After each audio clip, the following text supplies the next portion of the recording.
अगर इतना भी डाउट हुआ वीज़ा ऑफिसर को तो आपकी फ़ाइल को रिफ्यूज़ कर दिया जाएगा इस सेक्शन के अंडर।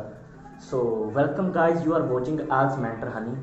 आज की इस वीडियो में स्पेशली आपके लिए बना रहा हूँ, जिसमें मैं सिर्फ रिफ्यूज़र के बारे में बात करने वाला हूँ कि जो कौन सी बातें हैं, वो कौन से कारण हैं जो हमारी रिफ्यूज़ल का कारण बनते हैं। अगर आप भी अपनी रिफ्यूज़ल के चांसेस को कम करना चाहते हैं तो इस वीडियो को एंड तक ज़रूर देखना, क्योंकि रिफ्यूज़ल से पहले जो भी है इनके रूल्स को जानना बहुत ज़रूरी है। कॉलेज में एडमिशन लेने के रूल्स को जानना बहुत ज़रूरी है। सो इस वीडियो को एंड तक ज़रूर देखना। बेसिकली क्या होता है, जो IRCC के जो बिहाफ पर स्टूडेंट्स को बहुत ही कॉमन रीज़न के अकॉर्डिंग रिफ्यूज़ल दे दी जाती है। अभी एक ही मेरे फ्रेंड को रिफ्यूज़ल मिली है और उनका बहुत ही कॉमन रीज़न दिया गया है कि आप कनाडा से वापस नहीं आएंगे। तो बहुत ही यूजलेस रीज़न देकर आपकी फ़ाइल को रिफ्यूज़ कर दिया जाता है। बाकी आपका ज़्यादा टाइम ना वेस्ट करते हुए मैं आपको एक एक कर सारे पॉइंट बता देता हूं, जो कि मैंने अपनी नोटबुक पर नोट डाउन कर लिए हैं। तो सबसे पहला रीज़न होता है IRPA section 220 under sub section B। सो इसमें बेसिकली फाइनेंशियल के रिगार्डिंग आती है। आपके जो फंड्स हैं वो इनसफिशेंट हैं, आपके पास पूरी फंडिंग नहीं है, या फिर ये होता है कि आपके पास वहाँ पे स्पेंड करने के लिए पैसे कम हों। सो इनका बेसिकली कहना ये है कि हम आपको रिफ्यूज़ करते हैं इस कारण के साथ, क्योंकि आपके पास फंड पूरे नहीं हैं। अगर मैं ये रूल पढ़ूँ तो इस रूल के अकॉर्डिंग आपके पास इतने ज़्यादा फंड होने चाहिए कि आप काम करे बिना आपको किसी से मांगना ना पड़े, वहाँ की गवर्नमेंट से आपको हेल्प ना लेनी पड़े। तो ये काम। और एक सेकंड चांस ये देखने को मिला है कि जो स्टूडेंट्स होते हैं अपनी स्टडी के जो 6 मंथ की फ़ी पे करते हैं, तो इस कैटेगरी में क्या होता है कि उनकी फ़ाइल है जो नॉन STS कैटेगरी में जाती है। और इसके बाद आप हैं जो अपने सेकंड ईयर के फंड भी नहीं शो करते, तो इस वजह से भी आपकी फ़ाइल को रिफ्यूज़ कर दिया जाता है इस सेक्शन के अंडर। एंड जो नेक्स्ट रीज़न है IRPR section 216(1) sub section B। Same ये भी पहले वाले से लिंक्ड है।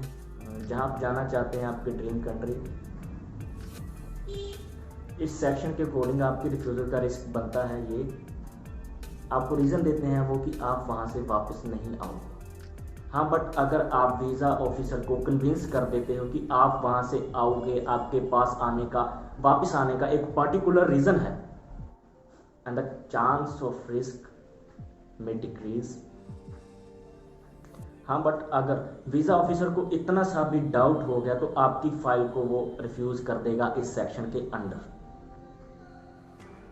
और इसके बाद कुछ रीज़न्स और होते हैं, आपकी लैंग्वेज का स्कोर का कम होना, आपकी फैमिली टाइज। अगर आप अपनी SOP में अपनी फैमिली टाइज को शो नहीं करते तो आप बिल्कुल भूल ही जाओ कि आपका वीज़ा आ जाएगा। तो आप अगर अपनी फ़ाइल किसी एजेंट के पास लगा रहे हैं, श्योर करो कि अपनी फ़ाइल की SOP है जो आप अपनी एक बार निगाह में रखो, देखो उसे, पर्टिकुलर सभी पॉइंट्स को डिफाइन कर अच्छे से लिखो। एंड जो नेक्स्ट रीज़न है IRPR section 216(1) sub section D, जिसमें मेडिकल रीज़न बनते हैं। बेसिकली इस सेक्शन में क्या होता है कि किसी भी स्टूडेंट को अगर कोई भी लाइफ थ्रेटनिंग प्रॉब्लम है, कोई भी सीरियस प्रॉब्लम है, तो इस सेक्शन के अंडर वो भी रिफ्यूज़ किया जा सकता है, जैसे कि कैंसर एंड ट्यूबरक्लोसिस का भी होता है जिस स्टूडेंट को एक्टिव TB हो। एंड जो नेक्स्ट रीज़न है IRPR section 216(1) sub section E, जिसमें क्या होता है कि एजेंट है जो आपको बोल दे कि आपका इस यूनिवर्सिटी में या इस कॉलेज में आपकी एडमिशन हो गई है, बट क्या होता है कि यूनिवर्सिटी के पास आपकी डिटेल्स ही नहीं है। जब IRCC वहाँ कॉल कर रहा है, यूनिवर्सिटी में कॉल कर रहा है और उनके पास आपकी डिटेल्स ही नहीं है, तो इस केस में भी रिफ्यूज़ल बन जाती है। बेसिकली क्या होता है, इसका सेकंड केस ये बनता है कि when you are ask for defer, तो यूनिवर्सिटी क्या करती है, आपकी डिटेल्स को डिलीट कर देती है और वो एक डिपार्टमेंट से दूसरे डिपार्टमेंट तक जाने का उसको टाइम लगता है।